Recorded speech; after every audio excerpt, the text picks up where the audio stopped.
बिन बुलाई आफतें।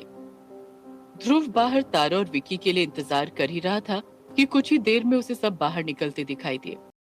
बड़ी शांति से बोला, आ गए तुम लोग? मैं तुम लोगों का ही इंतजार कर रहा था। आज बाकी दिनों से ज्यादा वक्त लग गया। माई बोली, जैसे जैसे दिन गुजरेंगे वक्त ज्यादा लगता जाएगा। ध्रुव ने कहा, ठीक है तो घर चलें, करण का भी फोन आया था, पूछ रहा था। अनन्या बोली, हाँ हाँ यहाँ का काम तो हो ही गया, चलो ना घर चलो। सब वापस घर के लिए अपने कदम बढ़ा चुके थे। ध्रुव गौर कर रहा था। विकी और तारा की आंखों में एक अजीब सा डर था। उनके चेहरे पर कोई भाव नहीं लग रहे थे, बल्कि वो सहमे हुए थे। सबके आगे बढ़ने पर ध्रुव ने धीरे से पूछा, क्या हुआ था वहां? आज तो तुम लोगों को सब कुछ दिखा होगा और सुनाई दिया होगा। तारा ने सिर्फ हाँ में अपना सिर हिला दिया। ध्रुव बोला, तुम दोनों कुछ बोल क्यों नहीं रहे हो? तारा धीरे से बोली, आज हमें सब कुछ दिखा भी, सुनाई भी दिया और महसूस भी हुआ, लेकिन हम चाह कर भी ध्रुव जितना देखना था उतना नहीं देख पाए। ध्रुव, हम अब तक समझ रहे थे कि इस गुफा में जो भी होता है हमारे साथ और हमें याद नहीं रहता, लेकिन ये सच नहीं है, बल्कि ये गुफा तो जैसे कोई रास्ता है। तारा की बात पर ध्रुव बोला, जानता हूँ, सिर्फ नाम के लिए है। इस गुफा का कहीं कोई महत्व नहीं है, बल्कि इस गुफा से होकर कहीं और जाया जाता है। और मैंने वो द्वार भी देखा है जो उस काले पर्दे के पीछे है।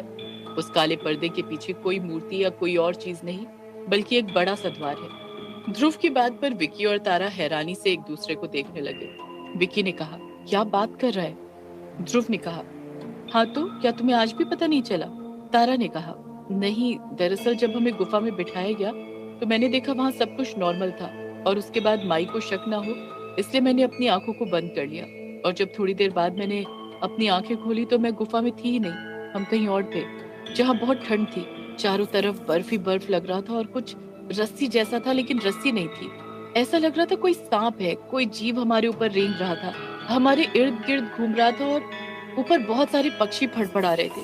वो बहुत अजीब सी जगह थी। ऐसा लग रहा था जैसे वो धरती का हिस्सा ही नहीं है, और है भी तो कोई ऐसी जगह जिसके बारे में कोई नहीं जानता। तारा की बात खत्म होते ही विक्की बोला, तारा बिल्कुल ठीक कह रही है ध्रुव, और सबसे अजीब बात यह है कि हम अपने पैरों पर उठकर कहीं नहीं गए। गुफा से आंखें बंद की और आंख खोला तो हम कहीं और थे। ऐसा लग रहा था जैसे अपने आप हमारी जगह बदल दी गई हो और हमें पता भी नहीं चला। ध्रुव ने पूछा, और आते वक्त क्या हुआ? आते वक्त भी तुम्हारी आंखें बंद थी? विकी बोला, नहीं, आते वक्त हमारी आंखें बंद नहीं थी। वो तारा ने बताया, हमारे इर्द गिर्द कुछ था, एक रस्सी जैसा, जो हम पर दबाव बना रहा था। ऐसा लग रहा था जैसे हमें एक साथ बांध रहा है, और वो धीरे धीरे हमें पूरी तरीके से गिराता चला गया, जिससे कि हमें कुछ नहीं दिखा। और फिर एकदम से हम गुफा में थे जब माई ने हमें उठाया। ध्रुव बोला, वही दरवाजा वो जरिया है जहां से तुम्हें ले जाया गया था और वापस लाया गया। उसके दूसरी तरफ से मैं कुछ आवाज सुन रहा था, बल्कि उस गुफा के अंदर उस हॉल से पहले भी एक अदृश्य दीवार है, जिसका सिर्फ एक ही रास्ता है, छोटा सा दरवाजा जो बिल्कुल कॉर्निंग से लगकर जाता है। खैर, ये तो पता चला कि हमारा टारगेट ये गुफा नहीं है। हम भी बेमतलब इस गुफा पर कंसंट्रेट करके अपना वक्त बर्बाद करते। हमें तो गुफा से एक स्टेज आगे जाना है। तारा ने कहा, लेकिन कैसे ध्रुव? कहीं कुछ सूझ ही नहीं रहा है। ध्रुव ने कहा, रास्ता एक ही है, वो राज परिवार की वंशावली वाली किताब जिसमें उनके बारे में सब कुछ लिखा है। विक्की ने कहा, ये तो क्या उस किताब पर आकर अटक गया है?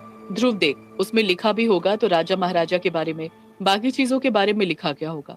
इन सब रहस्यों के बारे में थोड़ी ना लिखा गया होगा। ध्रुव ने कहा, सब आपस में जुड़े हुए हैं। ये जो सामने रहस्य और मायाजाल दिख रहा है, यहाँ से राजा का गायब होना, सब कुछ आपस में जुड़ा हुआ है। और मुझे कुछ ऐसा पता चला है जिसके बाद मेरा शक और यकीन में बदल गया है, और अब वो किताब ही हमें हमारी मंजिल के बारे में कुछ बता सकता है। ध्रुव की बात पर तारा और विकी ने एक साथ कहा, चला है तुम्हें? जैसे ही ध्रुव कुछ बोलने को हुआ कि अनन्या ने पीछे पलट कर देखा तो पाया ये तीनों पीछे हैं।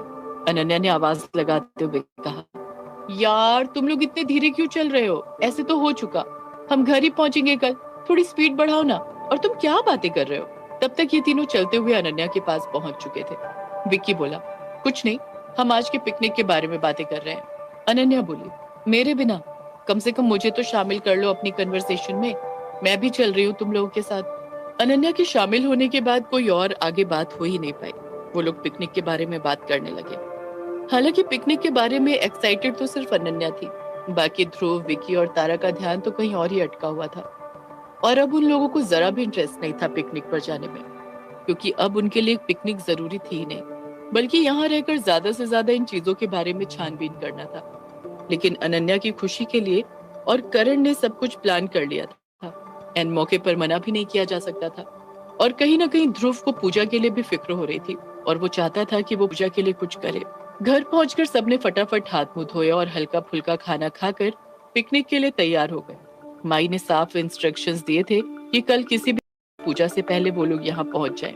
और माई की इस बात पर ध्रुव बोला, आपसे ज्यादा मुझे जल्दी है लौटने की, क्योंकि जैसे ही पूजा खत्म होगा हमें हमारे घर भी तो जाना है। ध्रुव की इस बात पर माई मुस्कुरा उठी। करण का इंतजार करते हुए काफी देर हो चुकी थी। अब तक करण नहीं आया था। अनन्या बोर होती हुई बोली, ये क्या है ध्रुव, तुमने तो कहा था कि करण का कॉल आया था और वो आने वाला है, अब तक नहीं आया। उसको कॉल करो और पूछो कब तक आ रहा है, ऐसे कब तक हम रहेंगे उसके इंतजार में। अनन्या की बात अभी खत्म भी नहीं हुई थी कि करण की आवाज आई, जब तक कि करण नहीं आ जाता तब तक तुझे इंतजार तो करना ही पड़ेगा। और करण को देखकर सबके चेहरे पर मुस्कान आ गई सिवाय विकी के। विकी ने जब देखा कि करण बाइक से आए हैं तो वो बोला, तो हम लोग सब इस बाइक पर लटक कर जाएंगे? मतलब क्या तुम कोई थैला लाए हो जिसमें हम सबको रख लोगे और अपनी पीठ पर टांग लोगे और हमें लेकर चले जाओगे? और इस बात पर करण ठहाके लगाकर हंसता हुआ बोला, वैसे ये आइडिया बुरा नहीं है, लेकिन विकी सही बताऊं, उसके लिए ना तुम सबको छोटे छोटे खिलौनों में बदलना पड़ेगा।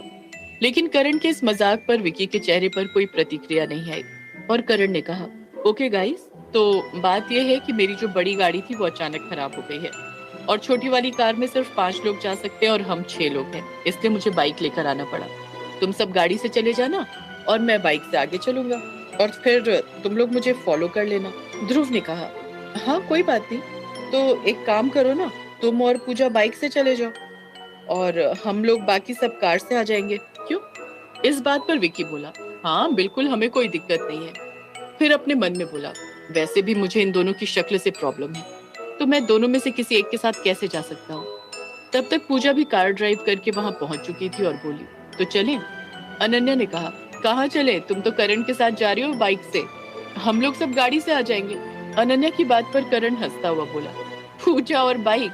वो पैदल चली जाएगी लेकिन बाइक से नहीं जाएगी। इस बात पर सब हैरानी से बोले, क्यों, बाइक में क्या प्रॉब्लम है?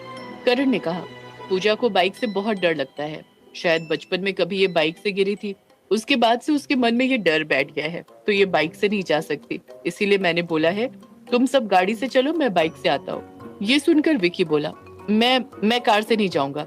तुम अकेले कैसे रहोगे? मैं तुम्हारे साथ बाइक से आ जाता हूँ, ये लोग सब गाड़ी से चले जाएंगे, ध्रुव इनके साथ जा ही रहा है। विकी पूजा के साथ नहीं जाना चाहता था, ये बात उसके दोस्तों को साफ पता थी, इसलिए किसी ने इस बात पर ज्यादा सवाल जवाब नहीं किया। और करण बोला, ठीक है चलो तुम मेरे साथ, मुझे भी कंपनी मिल जाएगी। और फिर सब मस्ती से शोर मचाते हुए निकल गए पिकनिक के लिए। करण और विकी बाइक से आगे चल रहे थे और ध्रुव करण को भी फॉलो कर रहा था। रास्ते में लड़कियों की गॉसिप शुरू हो चुकी थी। कभी अनन्या और पूजा मिलकर कॉलेज के दिनों में किसी लड़की के बारे में बात करते, तो कभी तीनों लड़कियां मिलकर फैशन और कॉस्मेटिक्स की चीजों के बारे में बातें करते। ध्रुव इन लोगों की बातें सुन सुनकर ऊब रहा था। तभी अनन्या ने कहा, ध्रुव तुम भी कुछ बोलो ना, जब से हम आए हैं तब से सिर्फ हम ही लोग बातें कर रहे हैं, तुम तो कुछ बोल ही नहीं रहे हो। ध्रुव बेचारा सा मुंह बनाकर बोला, मैं क्या बोलूं, मुझे ना तो लिपस्टिक के शेड के बारे में कोई जानकारी है, ना ही नेल पॉलिश की, और तुम लोग तो पता नहीं कौन कौन सी चीजों के नाम ले रहे हो, काउंटर और पता नहीं क्या क्या। ध्रुव की इस मासूमियत से भरी बातों पर तीनों ही लड़कियां जोर जोर से हंसने लगी थी। ध्रुव को लगा जैसे ये उनका मजाक उड़ा रही है, तो ध्रुव ने कहा, तुम लोग ऐसे क्यों हंस रहे हो? तारा ने कहा, वो काउंटर नहीं होता है, उसे कॉन्टोर कहते हैं, जो लड़कियां अपने गालों पर लगाती हैं। उसके बाद तारा की बात को बीच में काटता हुआ ध्रुव बोला, बस बस रहने दो तारा, मेरा इन सबसे दूर दूर तक लेना देना नहीं है, तो मैं इन चीजों के नाम को याद करने में कहीं अपना नाम ना भूल जाऊं। हंसी मजाक में ये लोग गिरपुर से काफी आगे आ चुके थे। थोड़ी देर पहले जो करण इनकी गाड़ी के आगे बाइक से चल रहा था, वो अचानक ही कहीं दिखना बंद हो गया। ध्रुव ने कहा, अरे करण कहाँ चला गया, अभी तक तो दिख रहा था। पूजा बोली, हो सकता है आगे चला गया हो, तुम थोड़ी सी स्पीड बढ़ाओ ना। ध्रुव ने कहा, नहीं पूजा, स्पीड कैसे बढ़ाएं, ये रेजिडेंशियल एरिया है, वो भी गांव का, और यहाँ देखो बच्चे भी सड़क पर ही खेलते हुए दिख रहे हैं, तो स्पीड बढ़ाएंगे तो इन्हें दिक्कत होगी, देखते हैं गांव से निकलकर। वो गांव गिरपुर से आगे था। गांव से निकलकर एक बार फिर ये लोग सुनसान सड़क पर आगे बढ़ चुके थे, लेकिन अब तक कहीं करण नहीं दिखा। ध्रुव ने गाड़ी रोकी और बोला, मैं पहले करण को कॉल करता हूँ, कहीं ऐसा ना हो कि हम रॉन्ग डायरेक्शन में चले जाएं। ध्रुव ने करण को कॉल किया। काफी रिंग होने के बाद भी करण ने फोन नहीं उठाया और उसके बाद ध्रुव ने विकी को कॉल लगाया, लेकिन उसने भी कॉल नहीं उठाया। ध्रुव ने बारी बारी से उन दोनों को कई बार कॉल किया, लेकिन पूरी रिंग होने के बाद भी उन दोनों में से किसी ने कॉल रिसीव नहीं किया। अब ध्रुव को टेंशन होने लगी थी। ध्रुव ने कहा, इन दोनों में से कोई कॉल क्यों नहीं रिसीव कर रहा है? करण का समझ में आ रहा है कि वो ड्राइव, विकी तो फोन उठाए। अब हमें कैसे पता चलेगा कि हमें कहाँ जाना है और वो लोग कहाँ हैं? और फिर ध्रुव ने पूछा, पूजा, तुम्हें कोई आइडिया है हमें किस तरफ जाना है? पूजा बोली, नहीं मुझे नहीं पता। मुझे तो गिरपुर और जिन जिन होटल्स में हमारा काम चलता है सिर्फ उन्हीं के डायरेक्शन के बारे में पता है। पूजा की बात पर ध्रुव ने कहा, अब क्या करें, अब कहाँ जाएं हम? और फिर अचानक बोला, अरे हाँ, करण ने कहा था कि वहां पर कोई झरना है, हम किसी से पूछेंगे कि यहाँ सबसे नजदीक में झरना कहाँ है। ध्रुव उस सड़क पर गाड़ी आगे बढ़ा चुका था, लेकिन काफी आगे तक जाने के बाद भी उसे कोई नजर नहीं आया। तभी दूर से एक चाय की छोटी सी दुकान नजर आई। वहां जाकर ध्रुव ने गाड़ी में बैठे हुए ही आवाज लगाई और बोला, अरे सुनो भैया, यहाँ से पास में कोई झरना है क्या? चाय वाले ने ध्रुव की तरफ देखा और उसके साथ 3 लड़कियों को देखा और बोला, क्या काम है? ध्रुव ने कहा, दरअसल हम रास्ता भटक चुके हैं इसलिए पूछ रहे हैं। उस चाय वाले ने उल्टी दिशा में इशारा करते हुए कहा, तुम लोग गलत दिशा में आ गए हो, झरना उस रास्ते पर है। ध्रुव चाय वाले का शुक्रिया कर वापस गाड़ी घुमाकर झरने वाली दिशा में चल पड़ा और अनन्या गहरी सांस लेकर बोली, हाँ लो जी, पिकनिक शुरू भी नहीं हुई और प्रॉब्लम्स होने लगी। तारा ने अनन्या की हाँ में हाँ मिलाते हुए कहा, पिकनिक तो तब शुरू होगी जब वहां पहुंच जाए, अभी तो ये रास्ते ही नहीं खत्म हो रहे। वाले की बताई हुई दिशा में अभी कुछ दूर ही ड्राइव कर पाया था कि एकदम से गाड़ी ने झटके लेने शुरू कर दिए और कुछ ही सेकंड के बाद बंद पड़ गई। ध्रुव ने बहुत कोशिश की उसे स्टार्ट करने की, लेकिन